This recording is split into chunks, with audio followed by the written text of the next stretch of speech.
અફરાતફરીનો માહોલ સર્જાયો। અકસ્માતનું કારણ હજુ અકબંધ છે। ટ્રાફિક બી ડિવિઝન પોલીસે કાર ચાલક વિશાલ શાહ સામે ગુનો નોંધી તપાસ શરૂ કરી છે। તો ચંદ્રભાગા બ્રિજ પાસે આ મોટો અકસ્માત, જેમાં જોઈ શકાય છે કે કાર નાળામાં ખાબકી હતી, જે બાદ એ કારને બહાર કાઢવામાં આવી। અહીં સારી બાબત એ છે કે બે લોકોને સામાન્ય ઈજા પહોંચી છે, કોઈ જાનહાનિ સર્જાઈ નથી। તો ચંદ્રભાગા બ્રિજ પાસે આ અકસ્માત સર્જાયો હતો। શા કારણે અકસ્માત સર્જાયો તેને લઈને હજુ તપાસ થઈ રહી છે। વધુ વિગત સાથે મારી સાથે સંવાદદાતા સંજય જોડાઈ ગયા છે। સંજય, આજે અકસ્માત સર્જાયો છે, શા કારણે અકસ્માત સર્જાયો તેને લઈને કોઈ વિગત?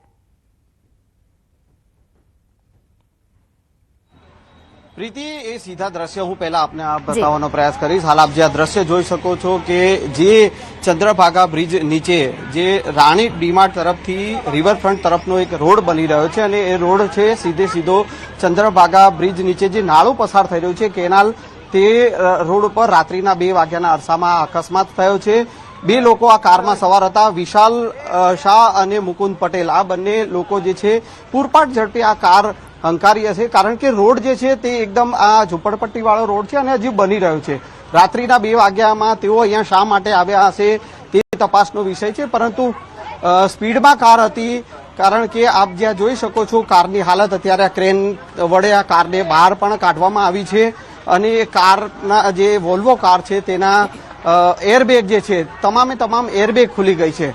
એ બતાવે છે કે કેટલી સ્પીડમાં જે આ કાર હશે અને જ્યારે આ કાર નીચે ખાબકી જે નાળામાં, ત્યારે મોટો ધડાકો થયો। આસપાસના ઝુંપડપટ્ટીના લોકો જે અહીંયા રહે છે તે લોકો જે છે તેઓ રાત્રે ભર નિંદ્રામાં સૂતા હતા રાત્રે, અને એ આ જ્યારે ધડાકો થયો અને તમામ લોકો જાગી અને અહીંયા કુતૂહલવશ જોવા માટે આવ્યા હતા કે આ શું થયું, અને આટલો મોટો અકસ્માત સર્જાયો હતો કે જેમાં 2 લોકો સવાર હતા।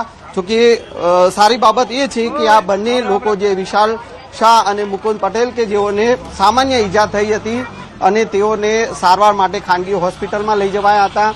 પોલીસે સમગ્ર મામલે જે છે તે તપાસ શરૂ કરી છે કે આ અકસ્માત કેવી રીતે સર્જાયો, કારણ કે આ ડીમાર્ટ તરફથી આવતો આ રિવરફ્રન્ટનો રોડ છે અને રિવરફ્રન્ટનો રોડ હજુ બની રહ્યો છે, ત્યારે આ અકસ્માત કેવી રીતે સર્જાયો, કારણ કે પૂરપાટ ઝડપે આ કાર આવી હશે રાત્રે 2 વાગ્યાના અરસામાં। અને અહીંયાના લોકો જે છે તેઓ પાસેથી પણ આપણે જાણવાનો પ્રયાસ કરીશું। તમે શું નામ છે તમારું, ક્યાંથી આવ્યા? એમાજી। આ કેવી રીતે થયો હશે અકસ્માત? પણ હું અહીંયા નહીં રહેતો। સ્થાનિક લોકો જે છે તે જે રીતે ન્યૂઝ 18 ગુજરાતીએ વાતચીત કરીને એ લોકોએ જણાવ્યું હતું કે રાત્રિના અરસામાં અકસ્માત થયો છે 2 વાગ્યાના અરસામાં, અને હાલ આ ક્રેન વડે કારને બહાર કાઢવામાં આવી છે અને પોલીસે જે છે તે આ મામલે પંચનામું પણ કર્યું છે અને હાલ જે છે આ ગુનો નોંધ્યો છે, અકસ્માતનો ગુનો। વિશાલ શાહ સામે અકસ્માતનો ગુનો નોંધાયો છે અને હાલ સમગ્ર મામલે તપાસ જે છે તે કરવામાં આવી રહી છે। પ્રીતિ, બિલકુલ। અને સંજય, સવાલ એ પણ થાય છે કારણ કે જે રીતે આ હાલ કારની પરિસ્થિતિ છે એ જોતા લાગે છે કે ખૂબ જ પૂરપાટ ઝડપે આ કાર હંકારી હશે, તેના કારણે એરબેગ્સ ખુલી ગયા છે। તો શું અન્ય પણ કોઈ કારણો હોય કે જેના કારણે આ કાર પૂરપાટ ઝડપે હંકારી હોય, અને હવે જે આગળની કાર્યવાહી છે તે કેવા પ્રકારની રહેશે?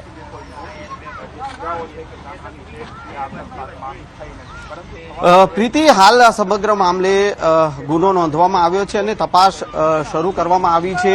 વિશાલ શાહ જે છે તેની સામે ગુનો નોંધાયો છે અને હાલ એ સમગ્ર મામલે તપાસ કરી રહી છે। તેઓ રાત્રે 2 વાગ્યાના અરસામાં અહીંયા શા માટે આવ્યા હતા એ પણ તપાસનો વિષય છે। શું તેઓ કોઈ નશો કર્યો હતો કે કેમ, તે પણ પોલીસ માટે હવે તપાસનો વિષય છે। અને આખો ઝૂંપડપટ્ટી વાળો રોડ છે, હજુ રસ્તો જે છે, હું ફરી એકવાર એ દ્રશ્ય પણ આપને બતાવવાનો પ્રયાસ કરીશ કે એ રસ્તો હજુ બની રહ્યો છે। કાચા મકાનો જે છે તે અહીંયા લોકો જે છે તે રહી રહ્યા છે કાચા મકાનોમાં, ત્યારે આ રાત્રિ દરમિયાન આ કાર અહીંયા શા માટે આવી હશે, અહીંયા એ લોકો શા માટે આવ્યા હશે તે તપાસનો વિષય છે। પોલીસ પણ એ હવે સમગ્ર મામલે તપાસ કરી રહી છે કે આ આખી ઘટના જે છે તે કેવી રીતે બની, કારણ કે રોડ હજુ બની રહ્યો છે, અધૂરો છે। નાળા પરનો આ રોડ છે અને નાળા પરથી આ જે રોડ પર જે છે તે રોડ પરથી નાળામાં આ કાર ખાબકી છે, એટલે હવે પોલીસ માટે પણ એ તપાસનો વિષય છે અને સમગ્ર મામલે હવે પોલીસ તપાસ કરી રહી છે। પ્રીતિ, જી આભાર માહિતી આપવા બદલ। તો હાલ જોઈતી સંવાદદાતાએ જણાવ્યું કે હજુ તપાસ થઈ રહી છે કે આ આખરે અકસ્માત કઈ રીતે સર્જાયો। રાતે 2 વાગે અમે સુઈ ગયા હતા, અમને કોઈ માહિતી નથી, પણ રાતે ગાડી આવી એવી ડાયરેક્ટ જ હિસનારો ભૂવકો થયો. રાતે કોઈ પબ્લિક હતી નહીં, પણ 2 લોકો હતા બીજા. પછી રાતે એમ્બ્યુલન્સ આવી, પોલીસની ગાડી આવી, રાતે કાઢી અને પછી જેડીએસમાં એમને લઈ ગયા. લગભગ બે 20 બન્યું હતું.